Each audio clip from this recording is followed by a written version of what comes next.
ನಮ್ಮ ಮಲೆನಾಡು ಭಾಗದಲ್ಲಿ ಮಳೆ ತುಂಬ ಜಾಸ್ತಿಯಾಗಿದ್ದರಿಂದ ನಮ್ಮ ಊರಿನ ಕೆರೆಗಳು ತುಂಬಿ ಉಕ್ಕಿ ಹರಿಯುತ್ತಿರುವ ನೀರಿನಲ್ಲಿ ಮೀನುಗಳು ಹಾದು ಹೋಗುತ್ತವೆ. ಹಾದು ಹೋಗುತ್ತಿರುವ ಮೀನನ್ನು ಸಣ್ಣ ಬಲೆಯಲ್ಲಿ ಹಿಡಿಯುತ್ತಾರೆ. ಬಲೆ ತೆಗೆಯೇನೆ ಓಯ್ ಕೈ ತೆಗೆಯ ಚೀಲ.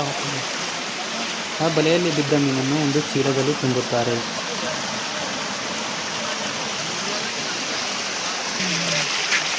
ಇದೇ ಹರಿದು ಬರುವ ನೀರಿನಲ್ಲಿ ಮೀನುಗಳು ಬರುತ್ತವೆ.